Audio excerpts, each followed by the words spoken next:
We are tracking this town hall. This is the first Republican lawmaker to call for Donald Trump's impeachment. You're looking at the questioning he's get as he answers. Justin Amash there in Michigan. It'll be interesting to see if the questioners ask about some of these topics of the day. Meanwhile, Donald Trump back in the United States after literally, it sounds bad, but it's just the news, literally using a dictator's words to attack a domestic political rival. We also have new reporting on how Donald Trump's Twitter habit is actually increasing. You may have heard about that, but also some measures that people are responding less to him.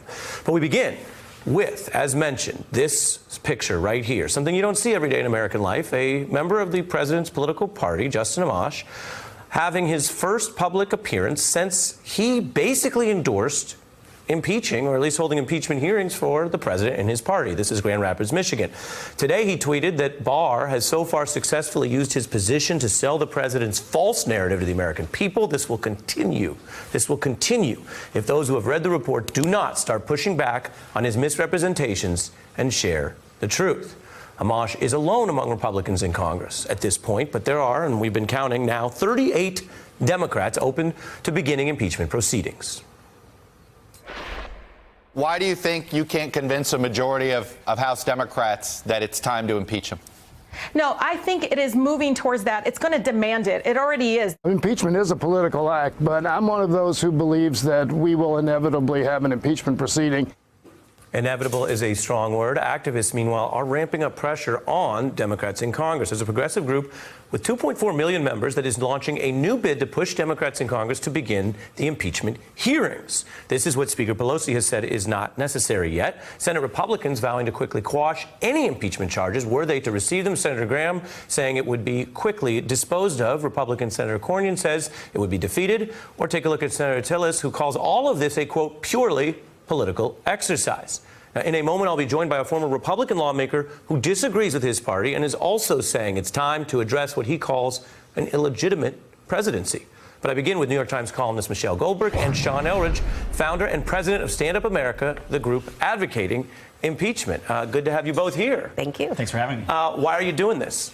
Look, the president of the United States broke the law, right? If you read the Mueller report, he not only welcomed an attack on our country, on our elections by a hostile foreign power, he then broke the law to obstruct justice and hide the truth about his ties to the Kremlin, his team's criminal conduct.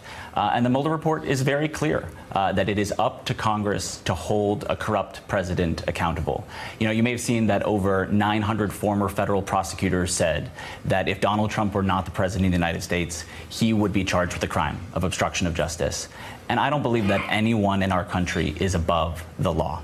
So I think it's time for impeachment proceedings. You make that case. I think a lot of people listening would say you make it clearly. What does it say about the state of the Democratic Party that it takes you, a former congressional candidate, a self-described activist, but it takes you to lead this charge? Why is this not coming from the Democrats and their leaders who have, many of them have law degrees, many of them have studied these issues, and they're not yet where you are, apparently? Well, I think, as you mentioned, we're seeing a change. We're seeing more and more members of Congress speak up in support of impeachment inquiries. You know, I think we all need to sort of take a deep breath and take a step back from the day-to-day political chatter and think about what's at stake.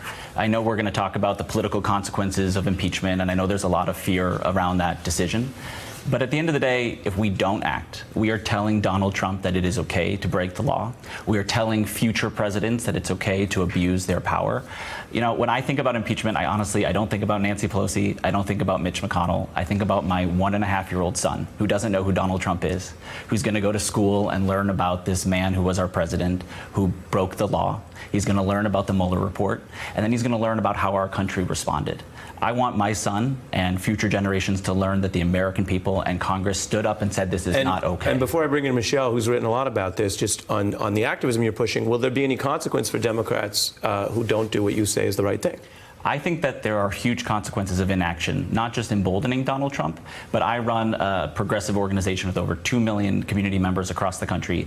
These are the folks who knocked on doors, who made phone calls, who volunteered, who donated to get this Congress elected last year. And there's a lot of fear and concern about how Donald Trump's base is going to respond to an impeachment inquiry.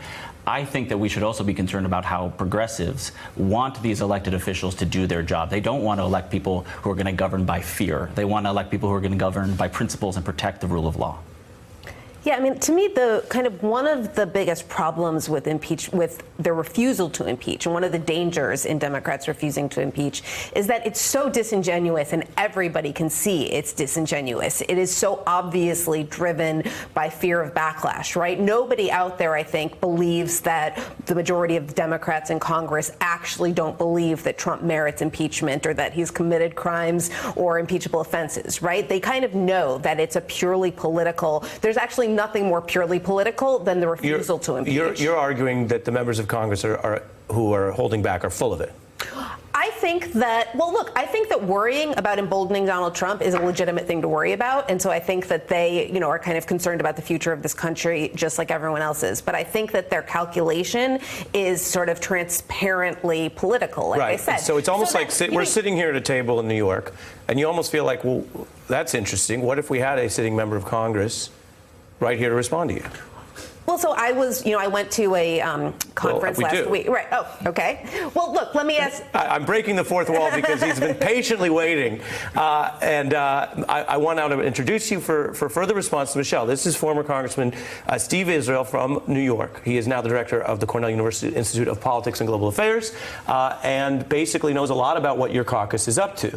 I'm going to give Michelle the chance to finish, but I'm bringing you in earlier than planned because it's very important what you're saying. What would you say to the Democratic caucus here when you say that it's transparently political? I had a chance to, right? So I asked Congressman Hakeem Jeffries this last week. He's one of Nancy Pelosi's kind of, chief lieutenants. And I said, how do you tell the American people that Trump is, illegitimate, that he has clearly committed crimes and impeachable offenses, that he's obviously obstructed justice, but that you're not going to impeach him, but that the time is not yet right? How do you think that people respond to that or make sense of that? And what he said to me was basically, we didn't campaign in 2018 on impeachment. We didn't campaign on obstruction of justice. We campaigned on lowering prescription drug prices, which to me that may be true, although I actually think that one reason all those women turned out in 2018 was less because of these kind of quote unquote kitchen table issues and more because of the existential threat of this presidency. But again, he's basically saying that this isn't a politically viable course of action, not that it's not warranted. Congressman? Well, look, let's fast forward. Politics is about standing up on principle, but you can't be effective on principle if you lose elections. So let's fast forward. Let's say that the Democratic caucus agrees that they're going to impeach Donald Trump. And let's say that they go through this impeachment process. We know one thing that is clear. We can disagree on the political fallout, but we do know that the Republican Senate will not remove Donald Trump from office, which, in my view, gives him license to triple down on how he acted on the Mueller report. Remember the Mueller report? All he did is he said, I've been exonerated. No collusion, no obstruction. I did nothing. Imagine what Donald Trump will do if he is acquitted in impeachment. I think what he does is he goes into Pennsylvania and Wisconsin and states that Democrats need to steal away from him, say I was innocent, they divided this country, re-elect me. Sean, is that, to Michelle's point, a political rationale? Yes, it is. There are two political battlegrounds. We appreciate your honesty. Two political battlegrounds here. But how do you go there and say, as someone who served in this Congress, and Speaker Pelosi, and I believe you hold her in high regard, yes? Yes, I do. How do you say you take an oath to uphold the Constitution, and then you have a political exception to it?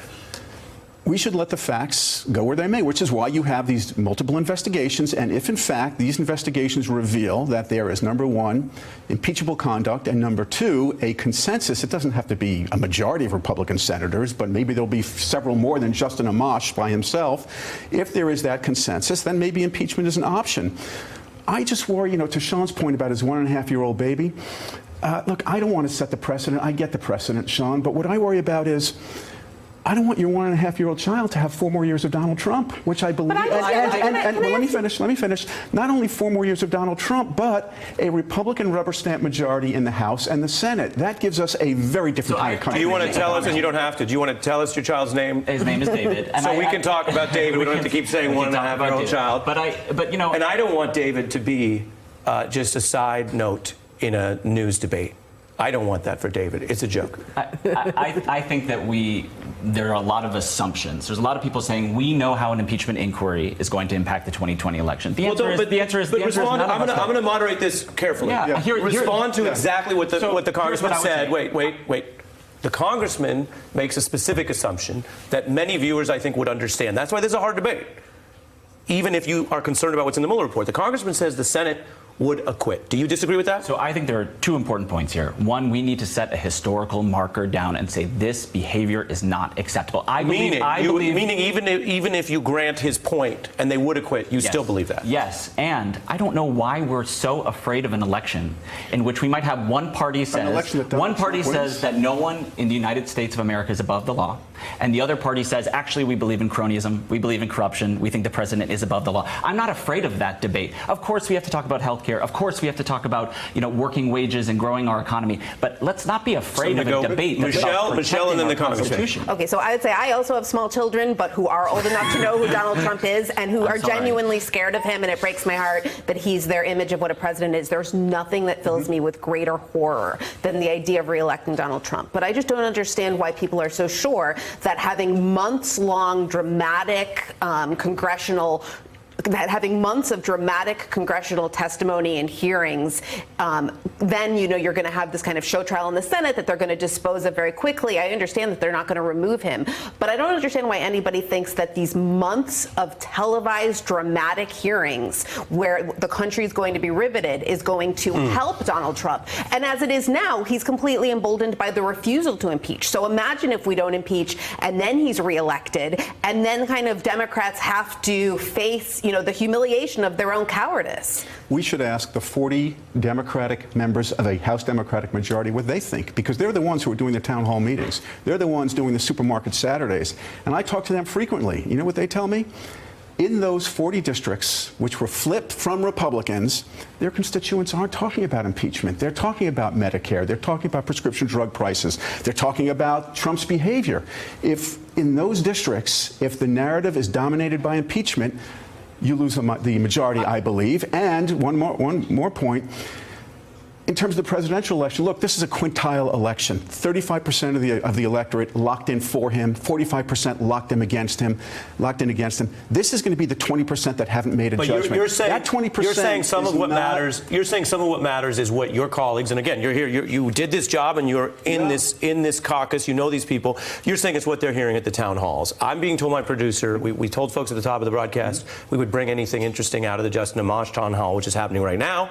And we have it. This is, of course, a Republican congressman, although considered sometimes libertarian and critical of his party. Here he was discussing these very issues just now, new sound, and listen to the response he got. I think it's really important that we do our job as a Congress, that we not allow misconduct to go undeterred, that we not just say someone can violate the public trust and that there are no consequences to it. We can't let conduct like that go unchecked. Congress has a duty to keep the president in check. We've been listening to brand new sound from Republican Justin Amash, the only member of the caucus to openly support impeachment hearings for President Trump. My panel stays, and I want to bring in, as we advance the conversation, another former congressman, Republican Tom Coleman, who just wrote a piece saying that Donald Trump and Pence are effectively illegitimate and should be impeached. Good evening. Thanks for coming on The Beat. Hi, Ari. Thank you. It was entertaining to listen to your guests there. I almost felt like they needed a referee. A referee? Well, maybe they had enough time to talk, and I was only refereeing part of it. They're still here, as is your former colleague here. What drew you to reach this conclusion, and what responses, if any, do you have to what we heard from Congressman Amash and the panel you've been listening to? Well, I would have to associate myself with Sean and Michelle's comments. I think they're spot on. In fact, they would be the same comments that I would make. If you condone wrongdoing, which is what Donald Trump is all about, then you're going to encourage it. And if you encourage it, you're going to lose the rule of law and possibly risk our democracy.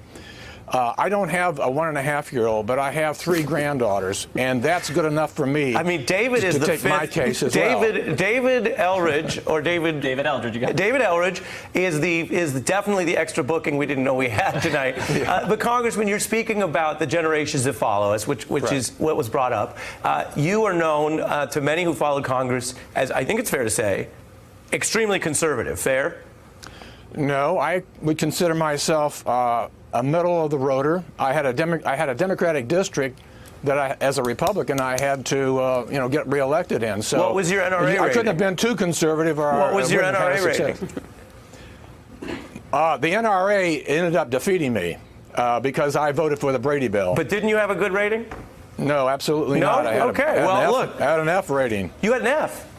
So I think so. It was D or F because they spent, in today's dollars, probably $500,000 against me in '92 to defeat me. So I'm no friend of the NRA. We'll follow the evidence and credit you for all of that. So not extremely conservative. You would describe yourself as a constitutional centrist? You tell me.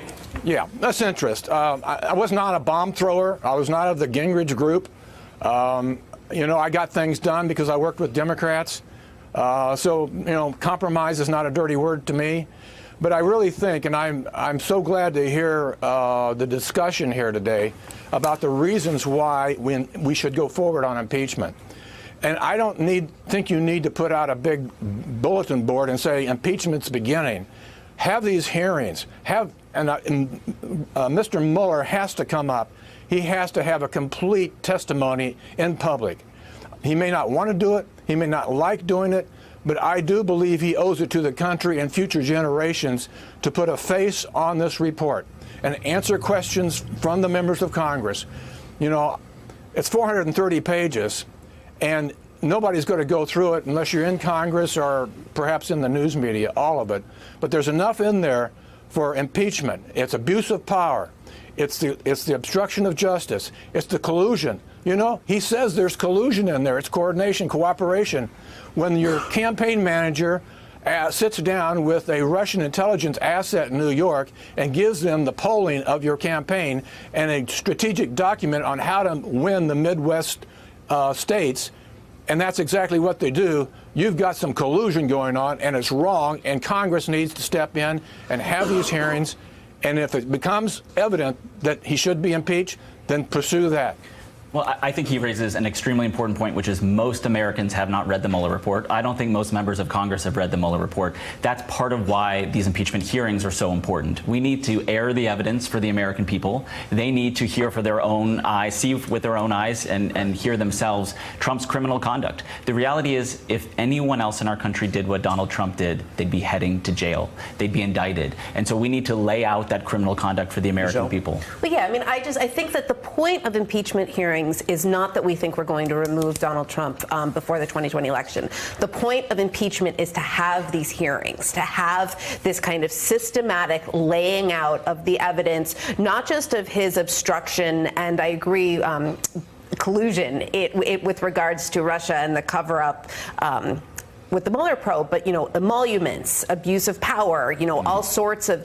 There's the corruption that we all talk about, kind of how to talk about, because it's so sprawling that it's difficult for even people who follow it full time to get your head around. Right? You need to have months of that being laid out systematically for the American people. I gotta get Congressman Israel in because it has been 3-on-1. Your closing argument. And I live to tell the tale. Look, you have Adam Schiff, Elijah Cummings, Jerry Nadler, other members of Congress doing these investigations. I think I agree with my former colleague. You don't need to put impeachment on the table. That doesn't mean suspending these investigations. Investigate, subpoena, do your due diligence, exercise your constitutional oversight responsibilities, and if facts emerge that lead to impeachable offenses, or at least allegations that are credible, and there's political consensus, go for it.